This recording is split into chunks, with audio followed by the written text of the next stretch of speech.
What's going on, guys, and welcome back to another episode of Career Mode. This is episode number 26, and we're starting today's episode off with our semi-final of the European International Cup, the pre-season tournament with Watford. Now, last season we won the pre-season tournament. This year we got to the semi-finals. Once again, I simulated the game, but sadly we were level until the 87th minute when one of my former Career Mode teams, Hertha Berlin, knocked us out. So unfortunately for us, unlike last year, we won't start the new season off with some silverware. But after the game, the board came to us and said they were disappointed that we didn't reach the final. But I checked the email inbox of my recent clips and they never actually gave us a name for the preseason tournament. So I was thinking that's a little bit cheeky, don't you think? I mean, don't get me wrong, of course, every single season when a preseason tournament comes around, you want your team to do well in it, but the board never told us they wanted us to reach the final. So I thought it was a little bit cheeky to say they were disappointed without letting me know beforehand they would want us to do that. But still following that, Tommy Hoban has joined Wolves on a one-season loan. So I could have sent him to Bayern Munich, I could have sent him to Real Madrid, but instead he's going to Molineux,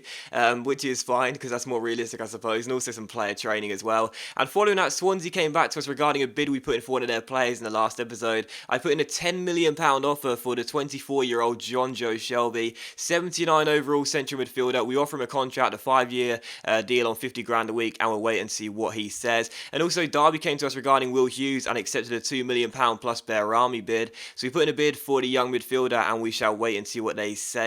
74 overall in the game, 21 years old. His valuation, we may be spending a little bit over it when you include Barami with the £2 million, but to be honest, I think he's a pretty decent player and would like to get hold of him. Also, Denon Lewis is going to Bolton on a 1-year loan, which is fine for me because he's a good young winger. He does seem like he's got some good potential, already grew a few ratings, but I don't think he's going to get too much game time this season, along with the introduction of Nathan Redmond. And also, we get ourselves a new signing as well. John Joe Shelby does accept his 5-year deal and comes to Vicarage Road, so very happy about that. I talked about Shelby in the last episode. I really do think he's an underrated player. Looks very, very good on the game as well. And of course, he does have that CM, CDM, and CAM listed in his positions. As I said in the last episode, he can play all three of those perfectly fine. Shelby coming in, I think, is a really, really good signing. And £10 million, yes, it is £500,000 over his valuation, but he's only 24. He's got room to grow. I'm totally fine with that deal. Still, we have some money left over, and one player I'll definitely like to get to Vicarage Road is this guy, Sofiane Boufal of Lille. Attacking midfielder, 22 years old, 81 overall. And one of the best things about this guy is that he's got 5-star skills. So if we can get hold of Boufal, I'm sure it'll cost us quite a bit of money, but Boufal would be an amazing signing, and he'd definitely spice things up a little bit here at Vicarage Road, adding those 5-star skills. Pudil is on his way to Leeds for 275 grand. That's under his valuation by 100 grand, but we're never going to use him, so I'm okay with him going and getting him out of the club. And following that, Lille came back to us regarding our bid for Boufal and rejected our initial £16 million bid. A bit of a shame, but of course it's not a real surprise they won't sell him for that much. Only 22 years old, already 81 overall. They want 30 million, which is a little steep, and of course we can't afford that. That's almost double his valuation, as you see Padil get sold here. So that's a little bit steep, and of course we won't be able to afford that. Now I was hoping they might compromise and say they'll go as low as like 22 million or something, but they came back to us afterwards and said they want 30 million, and I was like, well, we can't afford it, so I don't think we're going to be able to get hold of him. Regardless, Will Hughes did reject his first contract offer, so we put in a new one for him, and we shall wait and see what they say. And we did put in a new bid for Boufal, but I'm not sure we'll be able to get hold of him. He seems a little bit too expensive, which is not a real surprise. 22 years old, only 81 overall. He obviously has some decent potential as well, but it's a shame, because I would have loved to have got him, because I think 5-star skills would have been a great addition to this Watford team. And obviously, of course, last year, sometimes our gameplay was a little bit tedious, but of course, with an attacking midfielder like that, it will make it a lot more fun. Still, we put in a bid of £21.2 million. We'll wait and see what they say. And also, Will Hughes comes back to us after the player training and says no further talks. So Will Hughes, his second contract offer, he says no. That barely happens. I mean, sometimes it takes me like 3 or 4 contracts at the very least before a player will flat out reject me, but it's the second contract offer I give him, which is actually exactly what he wanted, apart from not getting a squad role. But he says no further talks, and Will Hughes, I don't know what it is, but in career mode, but Hughes is not my type of player, is he? Still following that, we had some scout report here for Canadian players, and also Lille did come back to us regarding Boufal, and yes, fist pump time, accepted the £21.2 million bid. So get in. Will Hughes didn't want to come, fine. You can stay at Derby, because Boufal, it looks like he is going to come to Vicarage Road, and what a signing this could be. Now, it is of course going to be over his valuation by £5.2 million, but either way, Boufal could be a fantastic deal for us, and I'm so glad they did accept that £21.2 million deal. I thought they'd say no and say £30 million million again. But this looks like it's going to be a great signing for us. And following that, we had a news article as well saying I aim to take Watford into Europe, but my predicted finish is 18th. Our predicted finish of Watford this season, despite finishing 5th last year, is now suddenly 18th. What's that about? But anyway, Buffal does accept his contract right off the bat. He doesn't do a Will Hughes and block our number. He wants to come to Vicarage Road. He has the ambition. He wants to sign for us, and he does as well. He doesn't need a squad role like Will Hughes did. Buffal's fine not getting one. He gets his 50 grand a week for 5 years,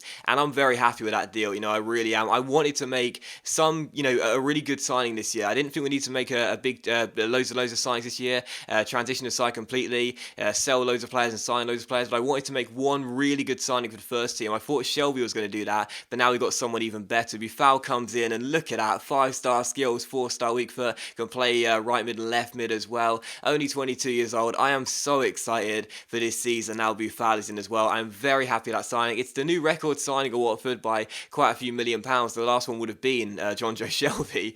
Actually funny thinking about that, 2 record signings in one episode. But either way, I literally just realised that. I was thinking he must take over from Capu, but obviously not, because if we're counting the signs we've made, we've had Butland, now Shelby, and now of course Sofiane Buffal. But anyway, you look at the Watford side right here, and I'm really liking what we have. It's looking really good. All the players are quite young. Well, most of the players are quite young, and even the ones that are in their late 20s, or Gomez, for example, the old man of the team at 35, they're still good enough players. So I'm very happy with the team we have right here at Watford. And again, like I tried to say a minute ago, but got my words muddled up, this season with Watford, I didn't want to transition the entire squad. You can see for the first team, there's only a couple new players in there, but that's totally fine for me because, last season we did so well. We just need to keep the good players here, like Butland, Traore and Deeney, those sort of players. We've done that, and now this Watford team is looking even better than last year's, and I'm confident this year we could possibly make the step up to Champions League football. Well, they can be really the heartbeat of the team, these central midfield players, and we've got a new one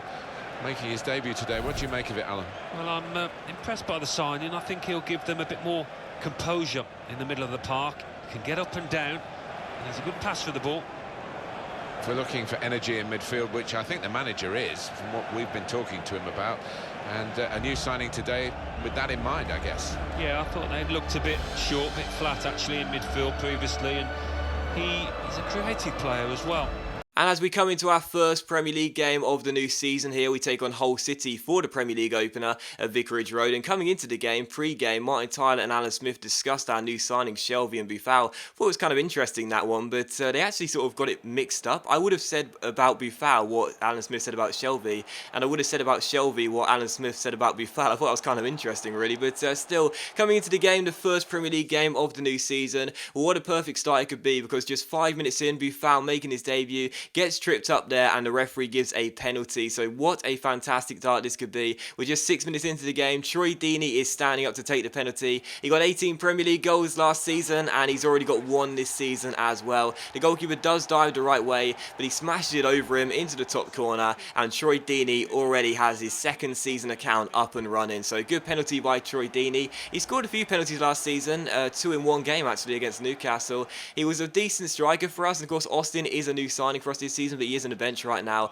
But Troy Deeney, if he keeps on getting the goals, he'll stay in the first team despite not growing any ratings and still being 75 overall. Still in the 29th minute, we had a good chance to double our lead, but Bertrand Traore was denied by a good block on the line. And from the corner, John Joe Shelby, one of our new signings, ends up swinging the ball into the centre, looks for Riedewald and Matip, also a new signing. It falls to Traore instead, who goes for goal, puts the shot just wide the post and behind for a goal kick. So still Watford 1, Hull City 0. And in the 41st minute here, as Hull try and play out from the back, it comes to Victor. They try and get the ball away here with the goalkeeper, but as Andrew Robertson lazily gives the ball away, Traore goes through to shoot, but ends up hitting the post, and eventually Michael Dawson gets it away. So what a bad miss that was. Should have made it 2-0 and punished on Hull City's mistake there. Still, Buffal almost went close for a debut goal in the 45th minute. He's only 5'7", but won that header, but put it just over the bar. But at half time, as you can see, we'd had 7 shots, 2 of which on target. We're also 1 goal up, and the possession was equal as well. Last season, we were playing the 4-3-3. I discussed it in the last episode. I was contemplating playing a 4-2-3-1, and I'm so so glad I've made that change because I seem so much more creative,